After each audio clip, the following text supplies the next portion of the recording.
Shalom, kembali lagi bersama kami, yaitu kami adalah dari kelompok 1. Saya sendiri Martin Yani Martoyo akan mewakili untuk opening video pada saat ini. Pada saat ini kita akan membahas tentang bagaimana ruang lingkup kawasan pemanfaatan. Jadi untuk teman-teman nonton sampai habis video ini agar dapat berguna bagi teman-teman. Kita nonton bersama. Fungsi pemanfaatan penting karena membicarakan kaitan pembelajar dengan bahan atau sistem pembelajaran. Kawasan pemanfaatan ini mempunyai jangkauan aktivitas dan strategi mengajar yang luas. Dengan demikian, pemanfaatan menuntut adanya penggunaan, diseminasi, difusi, implementasi, dan pelembagaan yang sistematis. Fungsi pemanfaatan ini penting karena memperjelas hubungan pembelajar dengan bahan dan sistem pembelajaran. Salah satu kategori dalam kawasan pemanfaatan yaitu pemanfaatan media. Pemanfaatan media adalah penggunaan yang sistematis dari sumber untuk belajar. Proses pemanfaatan media merupakan proses pengambilan keputusan berdasarkan spesifikasi desain pembelajaran.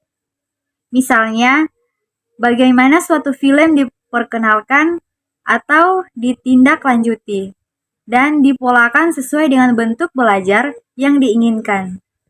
Prinsip-prinsip pemanfaatan juga dikaitkan dengan karakteristik pembelajar. Adapun beberapa contoh pemanfaatan media dalam kegiatan pembelajaran antara lain yaitu sebagai berikut. Oke, pada saat ini kita akan masuk ke bagian selanjutnya, yaitu bagaimana pemanfaatan media dalam pembelajaran. Yaitu ada dua. Yang pertama, pemanfaatan media video dalam kegiatan pembelajaran. Mungkin dari teman-teman sudah pernah melihat bahkan menerapkan hal tersebut, yaitu di mana dapat meningkatkan kreativitas baik dari pendidik dan peserta didik dalam membuat video dan menayangkan video dalam proses pembelajaran, apalagi pendidikan agama Kristen. Nah, yang kedua itu ada pemanfaatan kaset audio dalam kegiatan pembelajaran. Nah, kalau pemanfaatan kaset tersebut ini biasanya dibentuk oleh beberapa tim yang membuat kaset tersebut dan dibagikan kepada guru-guru di tiap-tiap daerah untuk memberikan ilmu pengetahuan yang mereka miliki kepada semua orang. Jadi itu yang bagian pemanfaatan media dalam proses pembelajaran.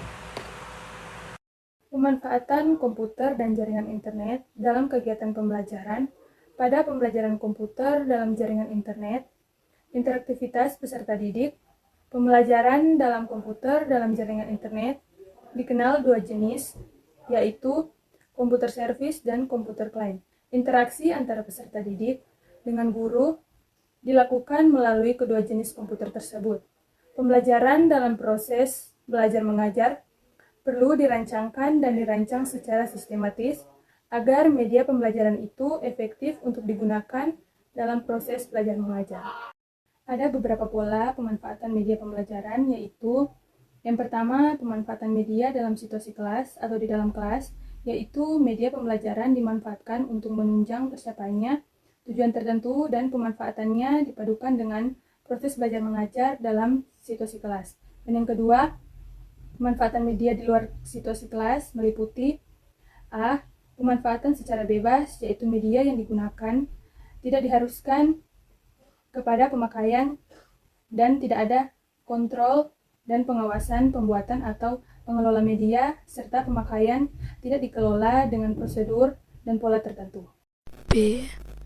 Pemanfaatan secara terkontrol, yaitu media itu digunakan dalam serangkaian kegiatan yang diatur secara sistematik untuk mencapai tujuan pembelajaran yang telah ditentukan untuk dipakai oleh sasaran pemakai tertentu dengan mengikuti pola dan prosedur pembelajaran tertentu hingga mereka dapat mencapai tujuan pembelajaran tersebut.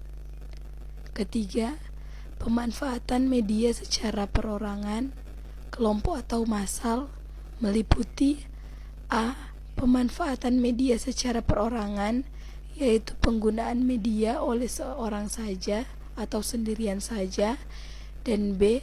Pemanfaatan media secara kelompok, baik kelompok kecil 2 sampai dengan 8 orang maupun kelompok besar 9-40 orang. Yang keempat, media dapat juga digunakan secara massal, artinya media dapat digunakan oleh orang yang jumlahnya puluhan, ratusan, bahkan ribuan secara bersamaan. Berdasarkan pendapat tersebut di atas, dapat dikatakan bahwa seorang guru dalam memanfaatkan suatu media untuk digunakan dalam proses belajar mengajar harus memperhatikan beberapa hal, yaitu yang pertama, tujuan pembelajaran yang akan dicapai, yang kedua, isi materi pembelajaran, yang ketiga, strategi belajar mengajar yang digunakan.